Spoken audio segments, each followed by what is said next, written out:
మా అధినేత పవన్ కళ్యాణ్ గారు ఆయన పని ఆయన చేసుకుంటూ, ఆయన శాఖలను ఆయన నిర్వర్తించుకుంటూ వెళ్ళిపోతూ ఉన్నారు. అంటే ఒక పక్క పార్టీ బలోపేతం కోసం మా కేడర్‌కి దిశానిర్దేశం చేస్తూ. కానీ పిలిచి పదే పదే పవన్ కళ్యాణ్ గారిని తిడుతూ ఉంటే ఏ రకంగా సహిస్తారండి? ఆయన మీద ఎన్ని ఆరోపణలు చేస్తున్నారో చూస్తున్నాం వైసీపీ వాళ్ళకి.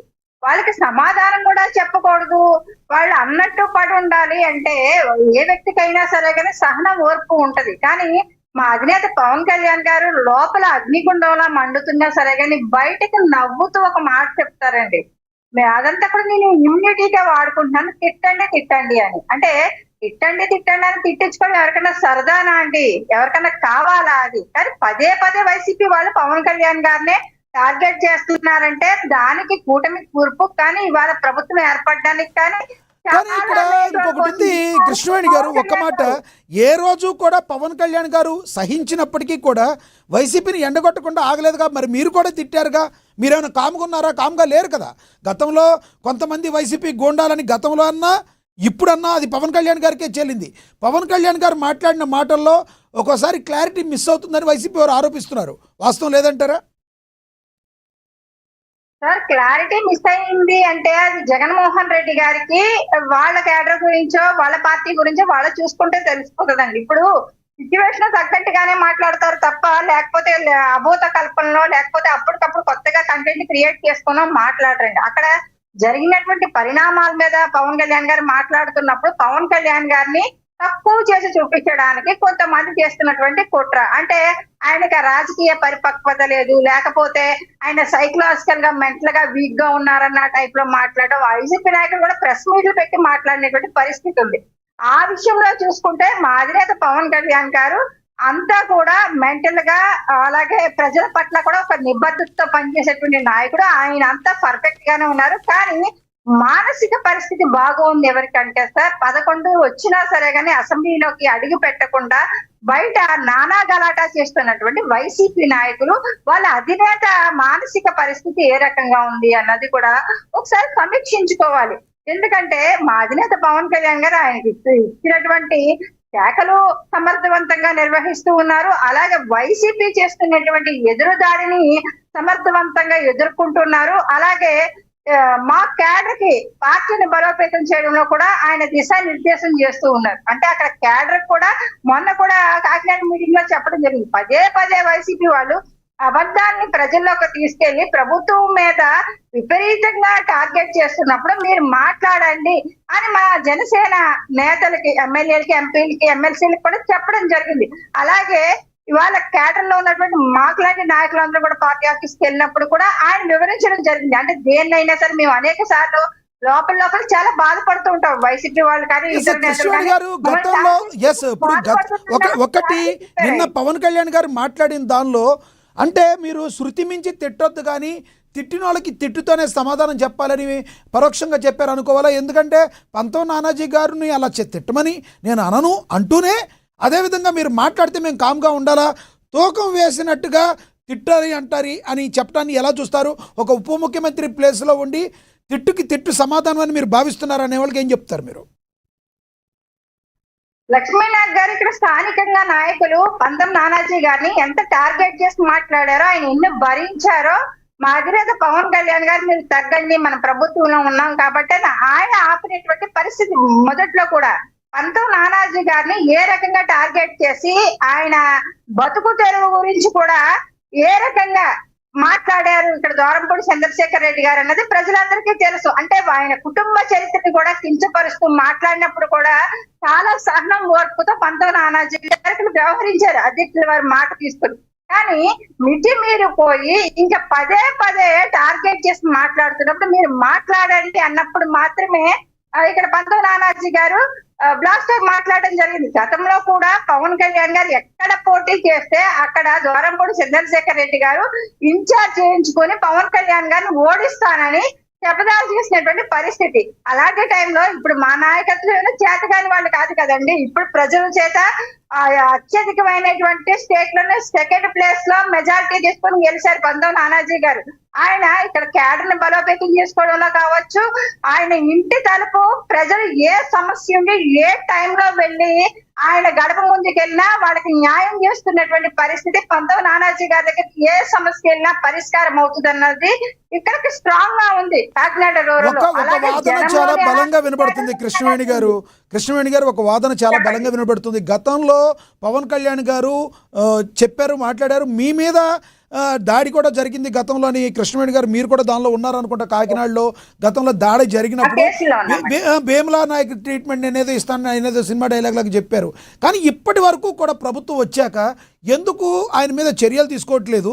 లోకల్గా ఉన్న జన సైనికులు అందరూ కూడా ఆయనతో కలిసిపోయారు, అక్కడున్న గతంలో ఉన్న వైసీపీ నేతతో కలిసిపోయి ఈ రోజున ఏమీ చేయలేకపోతున్నారు. అది చేస్తాం ఇది చేస్తాం తొక్కినారు తీస్తామని సినిమా డైలాగ్ చెప్పడం తప్పితే అక్కడున్న వారిని ఏమీ చేయలేకపోతున్నారు గత వైసీపీ నాయకుల్ని అనే ఒక ఆరోపణ ఉంది. వాస్తవం లేదంటారా? జన సైనికులు అనే వాళ్ళు ఎవరు కూడా అండి ఇక్కడ కాంగ్రెస్ నేతల్లో వైసీపీ నేతలతో కలిసిపోయారు, కుమ్మక్క అయిపోయారు అనే మాట మాత్రం అవాస్తవం. ఎందుకంటే వాళ్ళు ఎలా పోర్ట్రేట్ చేసుకున్నారు. కానీ జనసేన నాయకులు కావచ్చు, జన సైనికులు కావచ్చు, వీర మహిళలు కావచ్చు, వీళ్ళంతా కూడా మా జనసేన పార్టీలో ఉన్నటువంటి ఎమ్మెల్యే గారితోని ఇక్కడ ఉన్నటువంటి ఎంపీ గారితోనే ఉన్నారు తప్ప ఇది పవన్ కళ్యాణ్ గారు వచ్చినటువంటి కాకినాడ జిల్లా ఉదయశ్రీ ఎవరైతే ఉన్నారో తంగెళ్ళ ఉదయభాస్కర్ ఉన్నారో ఆయన మీదే ఆరోపణలు వస్తున్నాయి, మీ ఎంపీ గారి మీదే అనేక ఆరోపణలు వస్తున్నాయి. సార్ పని చేసే వాళ్ళ మీద ఆరోపణలు వస్తాయి. ఎందుకంటే ఇప్పుడు ఎంపీ ఉదయ్ శ్రీనివాస్ గారు ఉన్నారు, మా కాకినాడ పార్లమెంట్ ఎంపీ గారు. ఆయన చేస్తున్నటువంటి ఎన్ని కార్యక్రమాలు చేస్తున్నారన్నది ప్రజలందరికీ తెలుసు. కేంద్రం నుంచి ఎన్ని ఫండింగ్ తెచ్చి ఇక్కడ కొత్త కొత్త టెక్నాలజీతో కాలేజీలు ఏర్పాటుతో పాటు స్కాలర్షిప్లు ఇచ్చే విధంగా కూడా ఆయన ఏ రకంగా పనిచేస్తున్నారన్నది కూడా ప్రజలలో తెలుసు. ఇక్కడ అందరికీ కూడా గతంలో ఇక్కడ వంగారు గీతా గారు కూడా పనిచేశారండి. కానీ ఆ రోజు వైసీపీ నాయకులు ఎవరు కూడా మిగతా వాళ్ళ కానీ వాళ్ళని ప్రశ్నించలేదు. ఇవాళ పని చేస్తున్నటువంటి ఎంపీ గారిని ప్రశ్నిస్తారు, పని చేస్తున్నటువంటి ఉప ముఖ్యమంత్రి గారిని ప్రశ్నిస్తారు, పని చేస్తున్నటువంటి పంతం నానాజీ గారిని కూడా ప్రశ్నిస్తున్నటువంటి పరిస్థితి. పని చేయని వాళ్ళని ఎవరు ప్రశ్నించేస్తారు, వాళ్ళ మీద ప్రశ్నల వర్షం కురుస్తుంది అంటే కనుక. చివరిగా ఒకటి చెప్పండి కృష్ణవేణి గారు, కూటమి ప్రభుత్వం ఒకటి చెప్పండి చివరిగా, కూటమి ప్రభుత్వం అత్యద్భుతంగా పాలిస్తుందని మీరు భావిస్తున్నారా? ఇంకా కొన్ని లోటుపాట్లు ఉన్నాయని మీరు భావిస్తున్నారా? నిర్ముఖమాటంగా చెప్పాలి మీరు. గత ప్రభుత్వం కంటే ఏ మేరకు కూటమి ప్రభుత్వం సక్సెస్ అయిందంటే ప్రజలకు ఏం చెప్తారు మీరు? లక్ష్మీనాథ్ గారు ఒక విషయం చెప్తానండి. ఇక్కడ లాకప్ డెత్ విషయంలో ప్రజాస్వామ్యంలో వస్తున్నటువంటి ఈ సాయి కృష్ణ లాకప్ డెత్ అనేటువంటి విషయంలో ప్రభుత్వం సమాధానం చెప్పుకునే పరిస్థితుల్లో కానీ తలదించుకునేటువంటి, అంటే ఇందాక కృష్ణాంజనేయులు గారు ఆయన చెప్పడం జరిగింది. అంటే ఆయన చాలా వ్యాలిడ్ పాయింట్స్ చెప్పారు సార్. అంటే మనల్ని కొన్నిసార్లు విమర్శిస్తున్నారు విశ్లేషకులు, అంటే దాన్ని కూడా మనం మేము పాజిటివ్ గా తీసుకోవాల్సినటువంటి అవసరం ఉంది. ఎందుకంటే ఎవరికి కూడా రైట్ లేదు. లాకప్ డెత్ నిజంగా క్రిమినలే కావచ్చు, ఎంత పెద్ద నేరస్తుడైనా సరే కానీ దానికి చట్టాలు ఉన్నాయి, న్యాయస్థానాలు ఉన్నాయి, అవి శిక్షలు వేస్తాయి. అంతేగాని ఒక సీఏకి ఏం అధికారం ఉంది సార్ లాకప్ డెత్? ఈ మాటని మీ అధినేత బలంగా ఎందుకు చెప్పలేకపోతున్నారు? అన్ని సార్లు అన్నారు కానీ మీ నేత ఎందుకు ఆ సిఐ గారి మీద గట్టిగా చెప్పలేకపోతున్నారని కృష్ణాంజలి గారు ప్రశ్నిస్తున్నారు. కృష్ణాంజలి గారే కాదు, ఎవరైనా కూడా సామాన్య ప్రజలు కూడా అదే అడుగుతున్నారు. ఎందుకు మీ పవన్ కళ్యాణ్ గారు ఇలా ఉంది, నేర చేరుతుంది అని చెప్తున్నారు కానీ సిఐ చేసింది కూడా తప్పే అని చెప్పి గట్టిగా ఎందుకు చెప్పట్లేదు? కూటమి ప్రభుత్వానికి బ్యాట్ వస్తుందనా లేదంటే ఆల్రెడీ వచ్చిందనా? ఎందుకు చెప్పట్లేదు సార్? ఆల్రెడీ హోమ్ మినిస్టర్ గారి విషయంలో కూడా మా అధినేత పవన్ కళ్యాణ్ గారు మాట్లాడడం జరిగింది. ఆమె కూడా ఇవన్నింటినీ కంట్రోల్ చేయగలిగితే కనుక ఈ సీఏ లాంటి వ్యక్తులు కూడా ఇలాగ రెచ్చిపోయేటువంటి పరిస్థితి ఉండేది కాదేమో అని మాకు అనిపించింది. ఎందుకంటే ఇక్కడ హోంమంత్రి గారు ఫెయిల్ అయ్యారని కాదు, కాకపోతే ప్రజాస్వామ్యంలో ఎవ్వరికి చట్టాన్ని చేతుల్లో తీసుకున్నటువంటి హక్కు లేదు. అలాగే సీఏ లాంటి ఇక్కడ కమ్యూనిటీని తీసుకొచ్చి మాట్లాడడం అనేది ఆ కమ్యూనిటీ అందరికీ కూడా చెడ్డ పేరు వస్తుంది. కాబట్టి అదే కమ్యూనిటీలో పవన్ కళ్యాణ్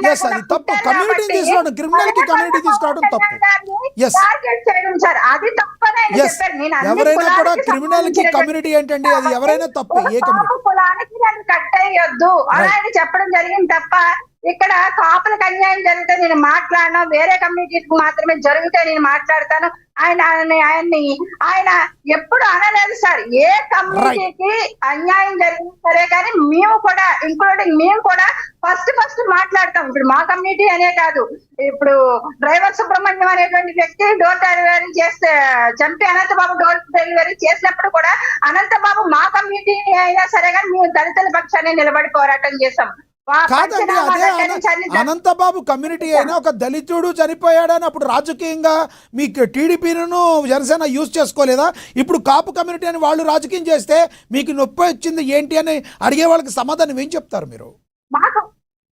మాకు నొప్పని కాదు, అక్కడ మేము ఈ రోజు కూడా మీరు నేను మాట్లాడే పాయింట్స్ కూడా మీరు చూడొచ్చు. సాయి కృష్ణ అనేటువంటి వ్యక్తి లాకప్ డెత్ అనేది తప్పు. అది ప్రభుత్వం నిజంగా గౌరవ ముఖ్యమంత్రి గారు అలాగే పవన్ కళ్యాణ్ గారు కూడా, ఉప ముఖ్యమంత్రి గారు కూడా పిలిచి రాష్ట్ర డీజీపీ గారి సమక్షంలో ఆ కేసును కూడా అక్కడ అప్పచెప్పడం జరిగింది. పవన్ కళ్యాణ్ గారు వాళ్ళ ఇంటికి వెళ్ళి పరామర్శిస్తే మాత్రమే ఆల్రెడీ మా నాయకుని కూడా పంపించడం జరిగింది వారి ఇంటికి. కానీ ఆయన మాత్రమే వెళ్ళాలి అన్న దానికి మాత్రం అది కరెక్ట్ కాదు సార్. గౌరవ ముఖ్యమంత్రి గారే ఆ తల్లితో మాట్లాడినప్పుడు ఉప ముఖ్యమంత్రి గారు వెళ్ళలేదు, ఏదో ఒక వంక ఏదో ఒక షాక్ ఉప ముఖ్యమంత్రి గారి మీద వేసి చూపించడం అనేది మాత్రం కరెక్ట్ కాదని మాత్రం నేను చెప్తాను. ఎస్, అంటే పవన్ కళ్యాణ్ గారు ఇందాక వీడియోలో కూడా మనం బయటలో కూడా మనం చూసాం, ఏదైతే ఒక కాపు కమ్యూనిటీ నాయకులతో తిట్టిన చోటు తిట్టకుండా తిట్టించి, అంటే కాపులు అనేవాళ్ళు తిట్లు తిడతారు, దుర్మార్గుల కింద చిత్రీకరించే ప్రయత్నం వైసీపీ చేస్తుందని పవన్ కళ్యాణ్ గారు ఆరోపించారు. అది మనం చూసాం.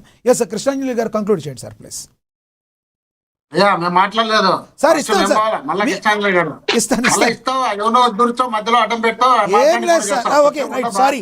ఫస్ట్ మీరు మీరే కంక్లూడ్ చేయండి, మీరే కంక్లూడ్ చేయండి. ఎస్, ఫస్ట్ ఆయనకి ఇచ్చాను అనుకున్నాను నేను.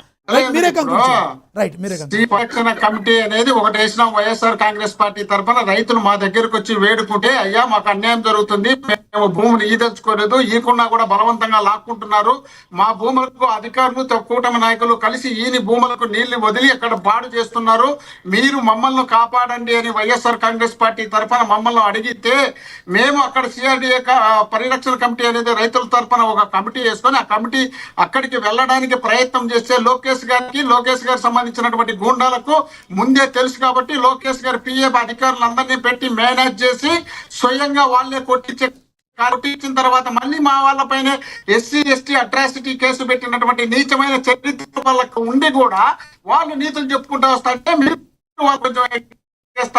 అంటే వాళ్ళు మాట్లాడుకుంటూ పోతున్నారు. మీ ఇంటికి మా ఇల్లు దూరం, మా ఇంటి మీ ఇల్లు అంతనే కూటమి నాయకులు గుర్తు పెట్టుకోవాలి.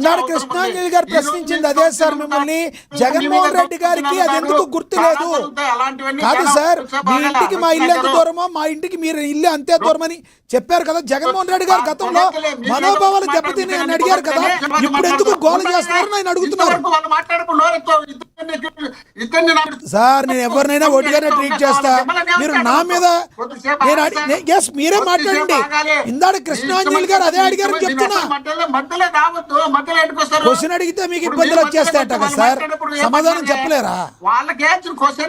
అందరికీ వేసాం క్వశ్చన్లు, ప్రజల గొంతుకే మా గొంతుకే మేము మాట్లాడుకుంటే అర్థం చెప్పాలనే. ఇప్పుడు విజయశేఖర రెడ్డి గారు చెప్తున్నారు ఏందేందో పెద్ద నీతులు